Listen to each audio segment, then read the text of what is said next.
अलीज़े की शॉपिंग का सारा सामान गुल ने ही शॉपिंग बैग से निकालकर वार्डरोब, ड्रेसिंग टेबल और बाथरूम में सेट किया था। और ये काम करते हुए गुल भी अंदर से बहुत खुश थी कि चलो शुक्र है कि अलीज़े बीबी की ज़िंदगी भी रफ्ता रफ्ता अपने असल मकाम पर सेट हो रही है, वरना वो लोग तो उसे देख देख कर अंदर ही अंदर चलते कूदते रहते थे। लेकिन अब उन्हें भी तसल्ली थी कि इंशाल्लाह एक दिन अलीज़े बीबी भी अपने शायान शान ज़िंदगी गुजारेगी और गुज़िश्ता तमाम दुख, तमाम अज़ियतें और तमाम तकलीफ़ें भूल जाएगी और अल्लाह की ख़ास रहमत होगी उसकी ज़ात पे, क्योंकि उसके सब्र व बर्दाश्त का पैमाना बहुत वसी था। और एक ना एक दिन अल्लाह इंसान को उसके सब्र व बर्दाश्त का सिला ज़रूर देता है, सो उसे भी ये सिला ज़रूर मिलेगा। उन लोगों को पूरा पूरा यकीन था।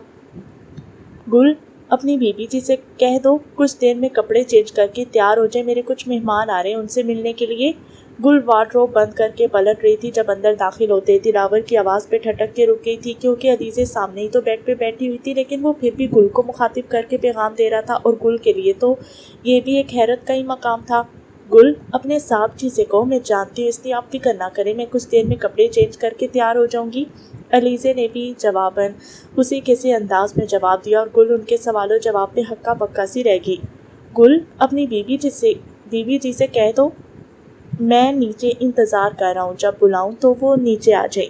उसने एक और पैगाम दिया। गुल, अपने साहब जी से कहो आप जब भी बुलाएंगे मैं आ जाऊँगी। उसने फ़ौरन पैगाम का जवाब दिया।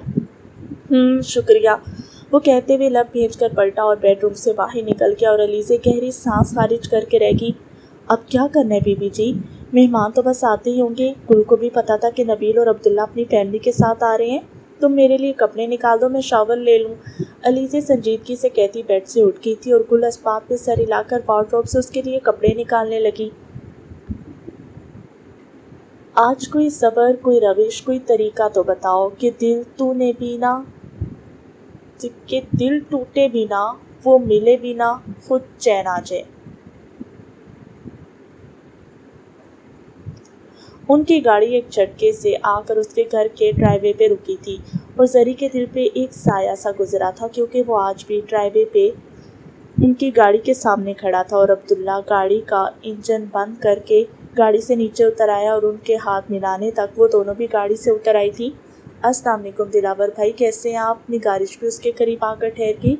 वालेकुम सलाम, अल्लाह का शुक्र है मैं ठीक हूँ, आप सुनाएं आप सब कैसे हैं? उसने बड़े तहम्मुल और सुकून से जवाब दिया था। जरिए से एक नज़र देखकर रुख फेर की, क्योंकि वो उसे आज भी पराया ही नजर आया था। और इससे पहले कि निगारिश कुछ कहती, अचानक ही दोबारा गेट खुला और नबील की गाड़ी फराटे भरती अंदर आ गई।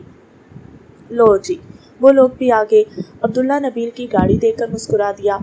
बड़े वक्त पे पहुंचे हो दोनों। दिलावर का दिल अंदर से बेहद अफसुर्दा सा हो रहा था, क्योंकि वो आज अपने जान से अजीज और शाहरख से भी करीब तर दोस्तों को एक नाकाबिले यकीन धचका देने जा रहा था।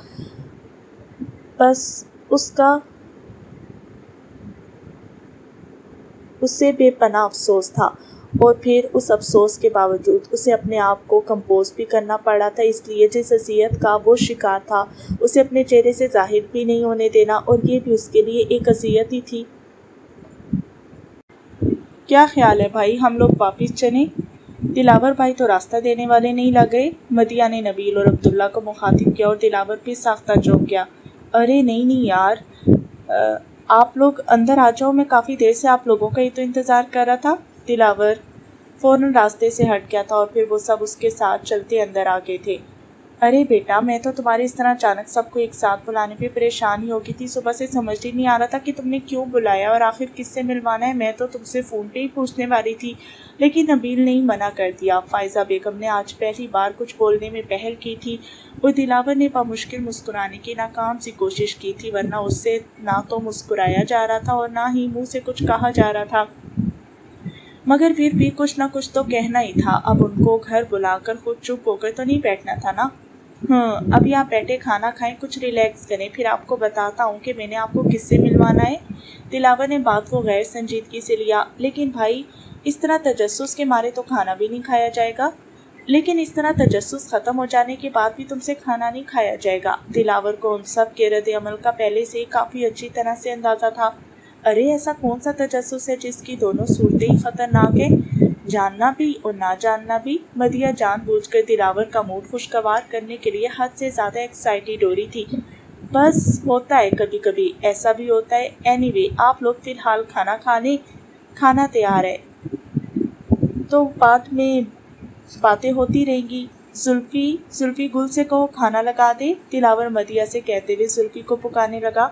जी साहब जी, अभी कह देता हूँ। वो सारी लाकर फौरन चला गया। लो फिर ठीक 10 मिनट के बाद गुल ने खाना टेबल पर लगाया था और वो सब डाइनिंग रूम में आ गए। सभी हल्की फुल्की बातों के दौरान ठीक ठाक तरीके से खाना खा रहे थे, लेकिन एक सिर्फ वो था या जरी थी जिससे खाने का नवाला भी हलक से नीचे नहीं उतर रहा था कि एक बेइरादा सी नज़र उठी उसकी तरफ, और फिर वही नज़र उसकी मुरझाई हुई सूरत देखकर दर्द से कराह के झुक गई थी। और यही हाल जरी का भी हुआ था। उसकी नज़र भी बेख्तियार उस पर जा पड़ी थी और उसको यूं चुप और बोझल सा देखकर उसकी नज़र भी पानियों से धुंधला गई थी। क्या बात है दिलावरे, तुम खाना क्यों नहीं खा रहे? नबील ने उसके सामने खाना चू का दूर रखे देखा तो उसे खासी तशवीश हुई। बस यार ऐसे ही, दिन में खाना काफ़ी लेट खाए थे इसलिए अब भूख नहीं। दिलावर ने उसे टालने के लिए एक और हाथ पीछे खींच लिए। तबीयत तो ठीक है ना? अब्दुल्ला को भी फिक्र हुई। हाँ बिल्कुल ठीक है, बस तुम लोग खाना खाओ फिर बात होती है। उसने उन्हें रिलैक्स किया और कुछ देर बाद खाने से फारिग होकर वो वापिस ड्राइंग रूम में आ बैठे। तुम्हारी तबीयत कैसी है बेटा? बुखार कम हुआ? फायजा बेगम ने जरी के सिर मतवज्जे होते हुए उसकी कलाई को छूकर देखा। जी पहले से बेहतर हूँ। मैं तो घर पे ही रहना चाह रही थी, लेकिन भाई और भाभी ने ही नहीं रुकने दिया। बुखार की वजह से खासी थकन हो रही है। जरी की आवाज़ और लहजा भी खासा निढाल लग रहा था। दिलावर उसकी बात सुनकर रुख फेर गया था ताकि नज़र दोबारा उसे देखने की गलती ना करे। हाँ तो अच्छा किया है ना इन्होंने, बुखार की हालत में तुम्हें घर पे कैसे छोड़ आती? फायजा बेगम ने उनकी हमायत में जवाब दिया और ज़रा फासले पे बैठे दिलावर को मज़ीद शर्मिंदगी हुई। आई एम सॉरी, मेरी वजह से आप सबको जहमत उठाना पड़ी है, लेकिन मजबूरी थी। आप सबको यहाँ बुलाना और बताना भी ज़रूरी था क्योंकि आप लोग मेरे लिए परेशान थे। आपको फिक्र थी कि मैं अकेला हूँ, हालांकि ऐसा नहीं है, मैं अकेला नहीं हूँ। मेरे साथ मेरी तन्हाई और मेरा अकेलापन शेयर करने के लिए कोई और भी है। एक ऐसा रिश्ता जो इंसान के हर अच्छे और बुरे वक्त में उसके साथ होता है और साथ ही कहलाता है। इसलिए अपने उसी रिश्ते से मिलवाने के लिए मैंने आप सबको यहाँ बुलाया है। उम्मीद है कि अगर आप लोगों को ज़्यादा अच्छा ना लगा तो ज़्यादा बुरा भी नहीं लगेगा। दिलावर को ज़िंदगी में पहली बार कुछ कहते हुए इतनी परेशानी और पशेमानी का सामना करना पड़ रहा था, वरना वो बात कहते हुए डरने और झिझकने वाला आदमी नहीं था। उसकी तो हर बात खरी और दो टोक होती थी। दिलावरे तुम क्या कह रहे हो? हमें कुछ समझ नहीं आ रहा। अब्दुल्ला के साथ साथ बाकी सब भी उलझे हुए बैठे थे। हाँ मुझे पता है कि तुम लोग कुछ भी नहीं समझोगे और ना ही मैं तुम लोगों को समझा पाऊंगा, लेकिन फिर भी बताना तो है। उसने कहते हुए सबको चाय सर्व करती गुल की तरफ देखा। जाओ गुल, अलीज़े बीबी को अपने साथ ले आओ। उसने अलीज़े को सबके सामने लाने का हुक्म दे ही दिया और वो सब हैरान परेशान से देख रहे थे कि वो क्या कह रहा है और हो क्या रहा है। जी साहब अभी ले आती हूँ। गुल ट्रे एक साइड पे रख के पलट कर ड्राइंग रूम से बाहर चली गई और फिर महज 5 मिनट लगे थे गुल की वापसी को और उन लोगों की आंखें फटने को थी क्योंकि गुल के साथ अलीज़े भी थी जो उन सब के सामने संगे मरमर की मूरत की तरह आ खड़ी हुई थी। अस्सलाम वालेकुम। अलीज़े अंदर से बहुत कंफ्यूज भी थी, मगर क्या करती, जिंदगी का ये लम्हा भी तो एक दिन फेस करना ही था। सो अपने अंदर हिम्मत तो लानी ही थी और वो ले ही आई। वालेकुम सलाम। उन्होंने बामुश्किल उसके सलाम का जवाब दिया और दिलावर अपने आप को कंट्रोल करता हुआ सोफे से उठा और अलीज़े के करीब उसके पहलू में आ खड़ा हुआ। अलीज़े इनसे मिलो, ये मेरे बहुत ही गहरे दोस्त नबील हयात की मदर है, फायज़ा आंटी, और मेरे लिए भी बिल्कुल मेरी माँ की तरह है। और फायज़ा आंटी ये है अलीज़े, मेरी बीवी मिसेस दिलावर शाह। उसने अलीज़े को फायज़ा बेगम से मुतारिफ करवाते हुए बाकी तमाम अफराद पे जैसे इंतहाई तबाहकुन बम फोड़ दिया था और बैठे बैठे उन सब के दिलो दिमाग के पर खच्चे उड़ गए थे और आसपास सब कुछ धुआं धुआं हो गया। मिसेस दिलावर शाह, सरी के होंठ जरा सा कपकपाए थे और फिर वहीं के वहीं साकित और सामित भी हो गए। दिलावरे ये क्या कह रहे हो तुम होश में तो हो ना? अब्दुल्ला अपनी जगह से बेसाख्ता उठ खड़ा हुआ। मैं जो कह रहा हूँ वो आप सब सुन रहे हैं, ये कोई मजाक नहीं है, ये एक सच है, एक ठोस हकीकत है। ये मेरी बीवी है और मैं आप सबको अपनी बीवी से मिलवा रहा हूँ। आज से 4 दिन पहले ही हमारा निकाह हुआ है और ये निकाह सिर्फ निकाह ही नहीं है, इसे लोग लव मैरिज भी कहते हैं। इसलिए मुझे ये बताने में कोई कबाहत नहीं है कि ये मेरी और अलीज़े की लव मैरिज है और इस लव मैरिज को अपने अंजाम तक पहुंचाने में अम्मा ने ہمارا ساتھ دیا ہے، اور یہ لو میرج ان کی آنکھوں کے سامنے ان کی آخری سانسوں کے دوران اسپتال میں ہوئی ہے۔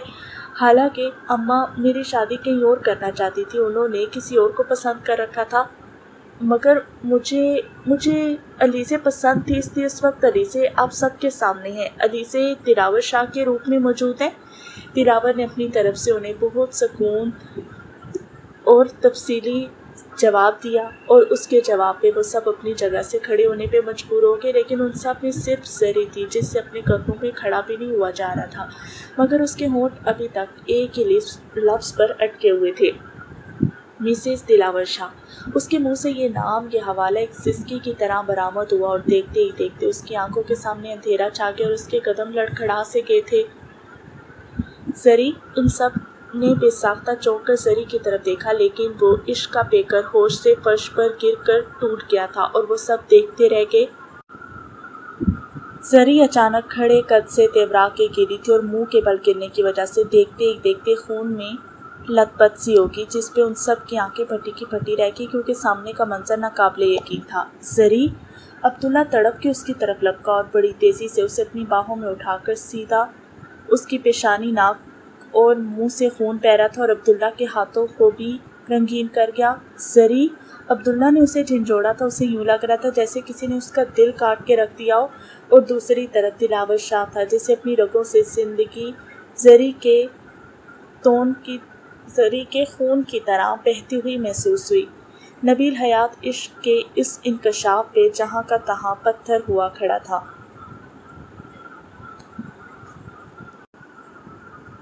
اور یہ بات صرف زری کی ہی بات نہیں تھی کہ صرف وہی منہ کے بل گری تھی، بلکہ دیکھا جاتا تو وہاں موجود سبھی افراد منہ کے بل گرے تھے۔ چوٹ بھی سبھی کو آئی تھی اور درد بھی سبھی کو ہوا تھا، مگر فرق صرف اتنا تھا کہ زری کا خون بہہ نکلا تھا اور ان سب کے دل و دماغ اندر ہی اندر لہو لہان ہو گئے تھے۔ لیکن اس چوٹ، درد اور خون کا سلسلہ تو دلاور شاہ کے گھر سے لے کر اسپتال پہنچنے تک ہنوز جاری ہی رہا، جس کے باعث وہ سب اپنی اپنی ذات اور اپنی اپنی اذیت میں گم، ایک دوسرے سے نظریں چرائے ہوئے انجام کھڑے تھے۔ کسی کو بھی کسی دوسرے کا احساس نہیں تھا، سب اپنی تکلیف میں مبتلا تھے۔ دلاور کا درد اور تھا، نبیل کی چوٹ اور تھی، عبداللہ کے رنج اور تھے۔ وہ تینوں ہی خود کو ایک دوسرے سے نظریں ملانے کے قابل نہیں سمجھ رہے تھے، اور اس کرب انگیز عالم میں اچانک ہی ڈاکٹر لودھی ICU روم کا دروازہ کھول کر باقی ڈاکٹرز اور نرسوں کے ساتھ باہر نکل آئے۔ مسٹر ملک، ڈاکٹر لودھی نے سامنے کھڑے عبداللہ کو متوجہ کیا، وہ یکدم چونک گیا۔ ہاں ڈاکٹر صاحب، اب کیسی ہے وہ؟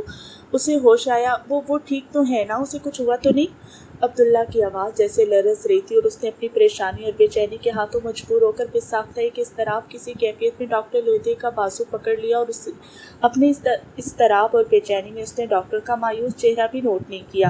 بتائیں نا ڈاکٹر صاحب، اسے ہوش آیا یا نہیں؟ وہ ٹھیک تو ہے نا؟ اسے کچھ ہوا تو نہیں؟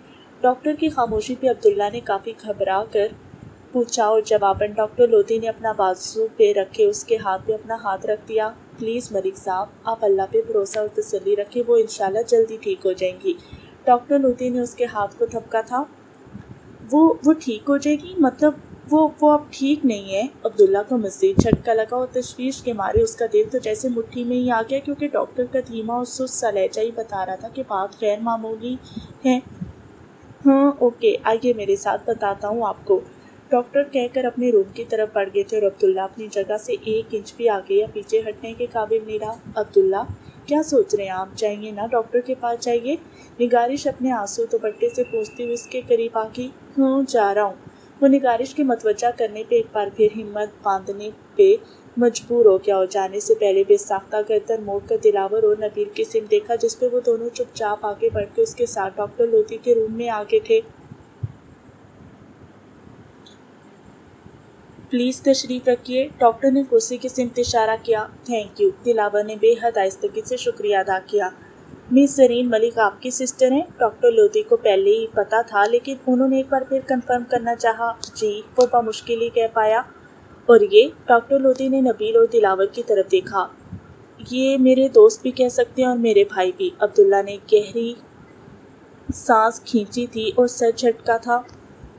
मिस जरीन मलिक के हस्बैंड या फियांसी वगैरह? डॉक्टर के अगले सवाल पे अब्दुल्ला ने लब भींच ली और उस वक्त उसकी कंडीशन को महसूस करते हुए बेसाख्ता दिलावर ने अपना मजबूत हाथ उसके कंधे पे रख के उसका कंधा हल्के से दबाया। हालांकि वो जानता था कि उसकी ये तसल्ली और ये ढारस अब्दुल्ला के लिए कितनी खोखली सी है।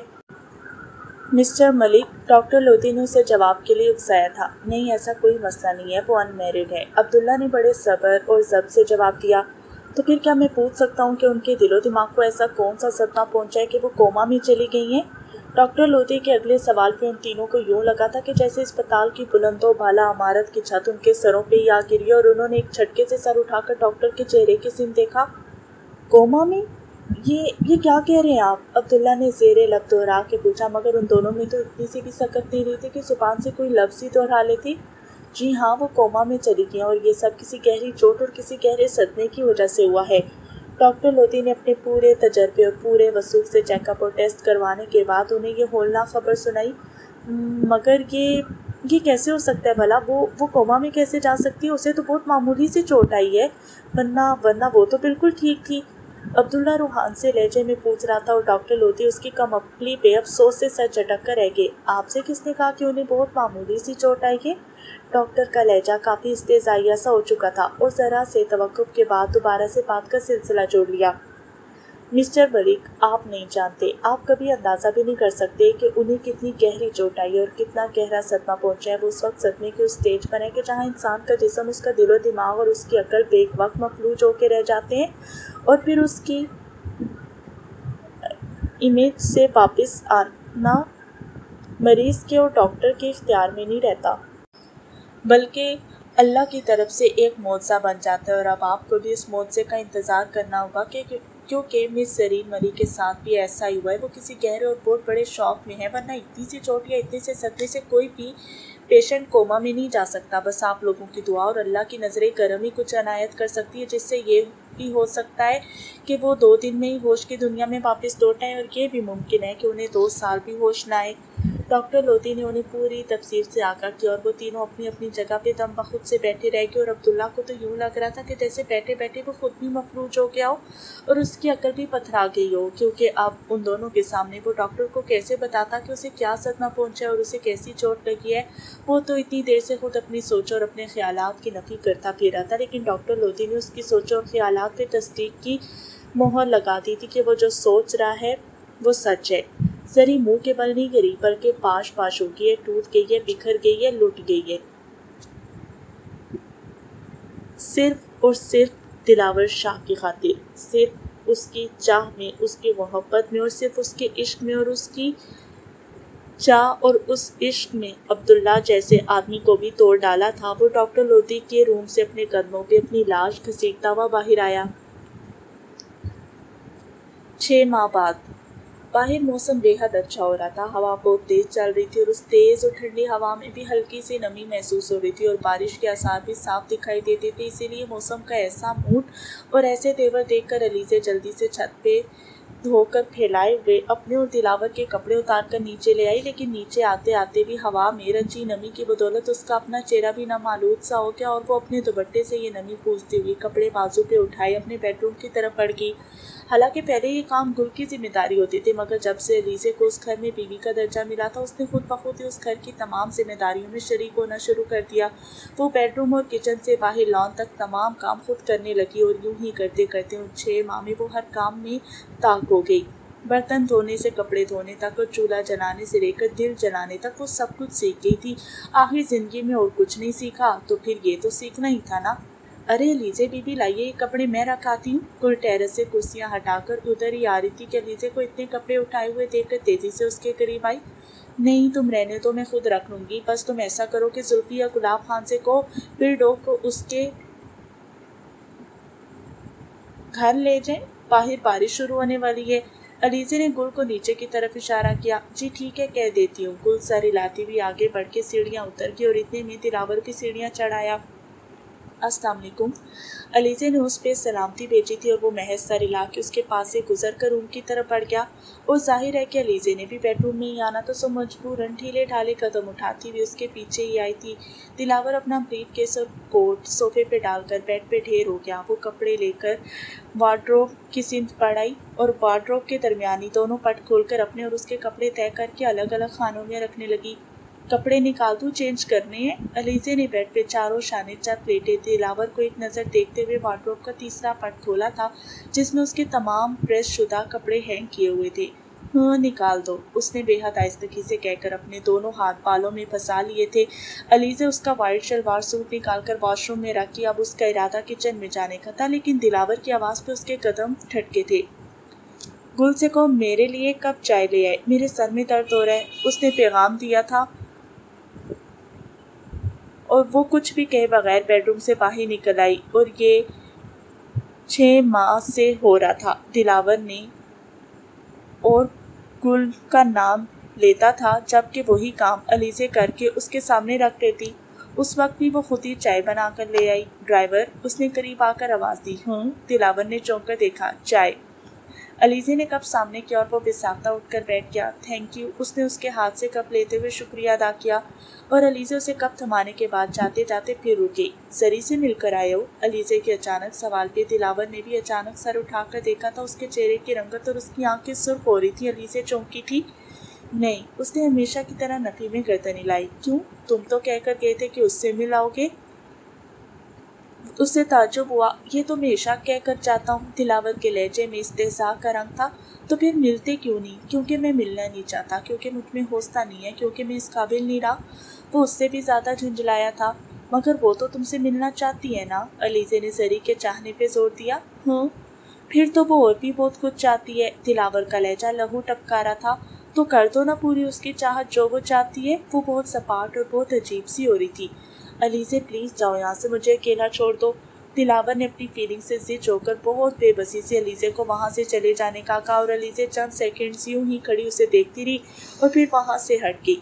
अभी वो बेडरूम से निकलकर नीचे ड्राइंग रूम में आई ही थी कि लैंडलाइन फ़ोन की रिंग बजने लगी और अलीज़े ने गुल की तलाश में इधर उधर देखा।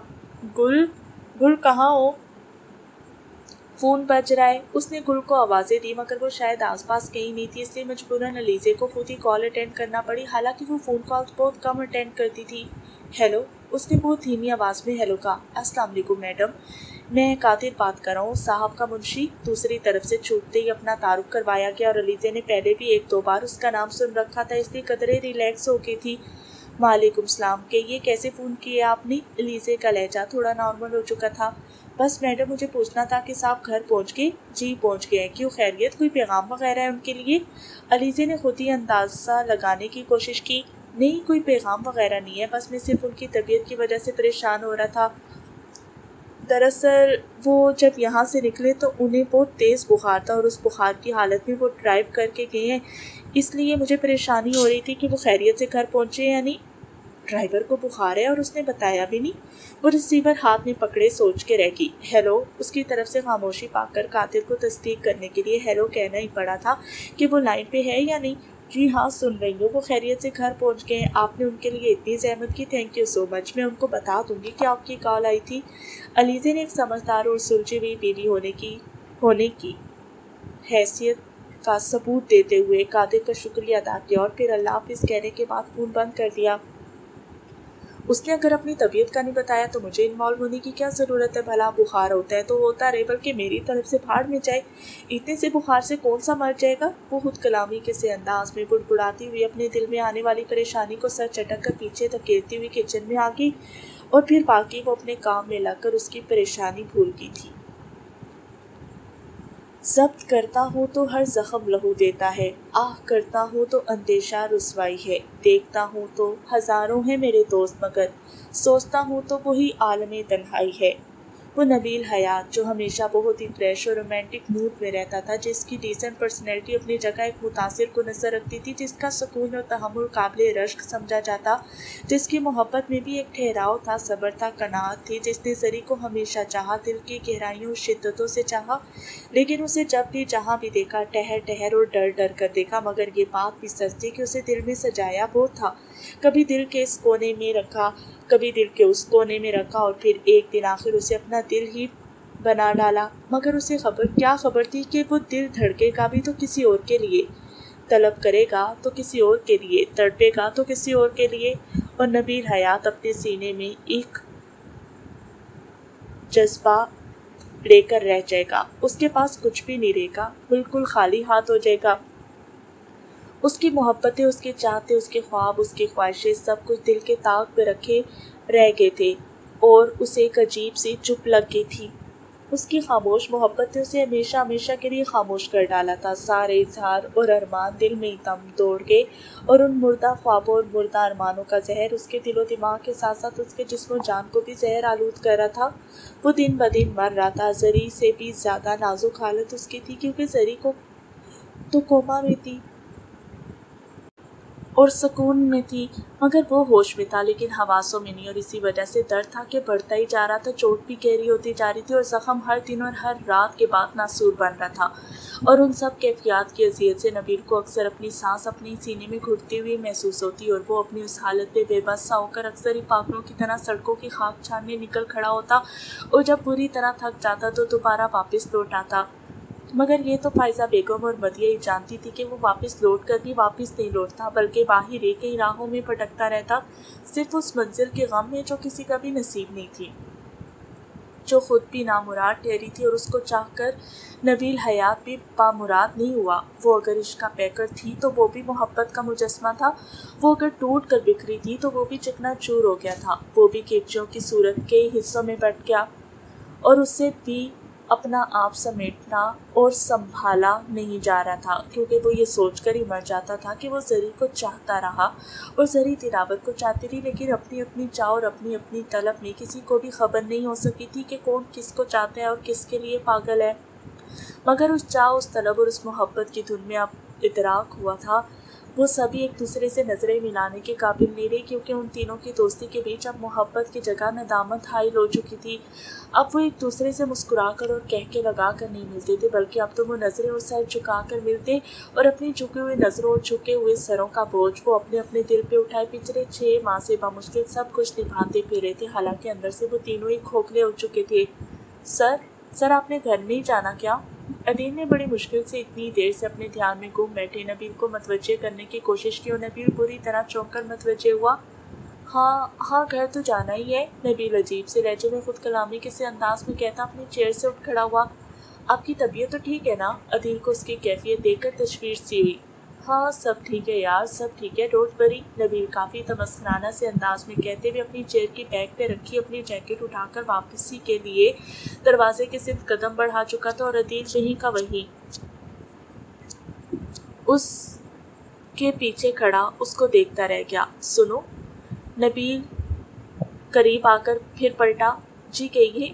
عدیل پوری طرح سے متوجہ ہوا۔ سب کو سیلری پہنچ گئی؟ جی پہنچ گئی۔ اور تمہاری سیلری؟ جی مجھے بھی مل گئی۔ کسی اور کی چیز کی ضرورت تو نہیں ہے نا؟ اگر ہے تو بتا سکتے ہو۔ نبیل ہمیشہ ہر مہینے اس سے یہ سوال پوچھتا تھا اور اسے تسلی بھی دیتا تھا، لیکن عدیل کی تنخواہ ماشاءاللہ اتنی تو تھی کہ عدیل کی پریشانیاں کافی حد تک کم ہو گئی تھیں اور وہ پرسکون رہنے لگا تھا۔ تھینک یو سر، اللہ کا احسان اور مہربانی ہے، آپ کی کسی چیز کی ضرورت نہیں ہے۔ عدیل نے دل کی گہرائیوں سے اس کا شکریہ ادا کیا تھا، اور نبیل جواباً سر ہلا کر دوبارہ پلٹ گیا، مگر عدیل جانتا تھا کہ وہ یہ ساری پوچھ گچھ کرنے کے باوجود بھی ذہنی طور پر سیٹ نہیں ہے، کیونکہ وہ ایسی سچویشن میں تو پچھلے کئی مہینوں سے نظر آ رہا تھا، اور عدیل بہت چاہ کر بھی نبیل کے ایسی کیفیت اور ایسی حالت کے متعلق نہ نبیل سے کوئی سوال کر سکا تھا اور نہ مدیہ سے کچھ کہہ سکا، کیونکہ اسے یہ سب مناسب نہیں لگتا تھا، اس لیے اس وقت بھی وہ اپنے سارے تجسس اور اپنے سارے سوال اپنے ہی ذہن میں رکھ کر کھڑا رہا، اور نبیل حیات تھکے تھکے قدموں سے چلتا دروازہ کھول کر اپنے آفس سے باہر نکل گیا۔ ضبط لازم ہے مگر دکھ ہے قیامت کا فراز، ظالم اب کے بھی نہ رویا تو مر جائے گا۔ عبداللہ کی خوبصورت بادامی آنکھیں اب ہمہ وقت سرخ ہوئی رہتی، یوں لگتا تھا کہ جیسے ابھی اس کی آنکھوں سے خون چھلک آئے گا، کیونکہ 6 ماہ کا رت جگا اور 6 ماہ کا دکھ اس کی آنکھوں کو زخم زخم کر چکا تھا۔ اس نے 6 ماہ کی راتیں زری کے سرہانے بیٹھ کر اور جاگ کر گزاری تھی۔ وہ زری کا دنیا جہاں سے بے خبر پڑے ہوئے دیکھتا تھا تو دل ہی دل میں روتا۔ اس نے اس کے لیے کیا کیا نہیں سوچ رکھا تھا کہ وہ اس کی پسند سے اس کا رشتہ طے کرے گا، اس کی دھوم دھام سے شادی کرے گا، ہر چیز پہ اور ہر بات پہ اس کی مرضی، اس کی پسند کو فوقیت دے گا، جو وہ چاہے گی وہی کرے گا۔ لیکن یہاں تو سب کچھ ہی مٹی میں مل گیا۔ وہ شخص کو چاہ بیٹھی تھی جس کے سامنے عبداللہ اپنا دامن پھیلا کر بھیک بھی نہیں مانگ سکتا تھا، جس کے پاس دینے کے لیے بھی کچھ نہیں رہا تھا، خود اپنا بھی نہیں رہا تھا بلکہ کسی اور کا ہو چکا تھا، اور جو پہلے ہی کسی اور کا ہو چکا تھا وہ زری کا کیسے ہو سکتا تھا بھلا؟ اور بے بسی کی حالت میں اکثر وہ اپنے ہاتھوں کی مٹھیاں اور اپنے لب بھینچ کے رہ جاتا، یہاں تک کہ اس کے ہاتھوں کی اور کنپٹی کی رگیں اوپر آئی تھی اور نگارش اس کی حالت دیکھ دیکھ کر اندر ہی اندر کرتی رہتی، کیونکہ اس کی حیثیت، اس کی صورت، اس کی تسلیاں بھی عبداللہ کے دل کو سکون نہیں دیتی تھی۔ تو ایسا بھی ہوتا کہ 2 دن بعد کے بغیر بھی گزر جاتے، اور کبھی کبھی تو عبداللہ 2 دن بھی اسپتال سے گھر نہیں آتا تھا۔ کبھی کبھی نگارش کے دن اور راتیں زری کے پاس بیٹھے بیٹھے گزر جاتی، یہاں تک کہ وہ دونوں میاں بیوی بھی ایک دوسرے کے لیے اجنبی سے ہو کر رہ گئے تھے۔ ان کا ذہن زری کے غم سے اور اس کی اذیت سے ہٹ ہی نہیں رہا تھا۔ ان کے دل و دماغ تو اس غم نے دیمک کی طرح چاٹ ڈالے تھے۔ ان کی سوچ، ان کے خیال، ان کی فکر زری کے گرد ہی گھومنے لگتی تھی، اور ایسے عالم میں وہ باقی سب کچھ بھول کر پسے پشت ڈال دیتے، کیونکہ ان کے سامنے زری کا بے جان وجود پڑا ہوتا، وہ وجود جو عشق کی علامت تھا، وہ وجود جو محبت کی کہانی تھا، وہ وجود جو ہجر کا آئینہ تھا، جسے دیکھ کر، جسے سوچ کر، جسے چھو کر بادِ صبا بھی مہک مہک جاتی، اور آج وہی وجود کسی شجر سے ٹوٹے ہوئے خزاں رسیدہ پتے کی طرح نظر آتا اور دیکھنے والوں کی آنکھیں بھر آتی۔ نگارش عین زری کے سامنے بیٹھی، اس کا ہاتھ اپنے ہاتھ میں پکڑے نم نظروں سے اسے یک ٹک دیکھ رہی تھی، جب عبداللہ دروازہ کھول کے اچانک اندر آ گیا۔ آؤ میں تمہیں گھر چھوڑاؤں۔ رات گہری ہو رہی تھی اور موسم بھی کچھ اچھا نہیں تھا، اس لیے عبداللہ نے سوچا تھا کہ نگارش کو وقت پہ ہی گھر چھوڑائے، مگر میرا دل نہیں چاہ رہا گھر جانے کو، میں آج زری کے پاس رکنا چاہتی ہوں۔ کیوں زری، تم بھی یہی چاہتی ہو نا کہ میں آج یہیں رک جاؤں؟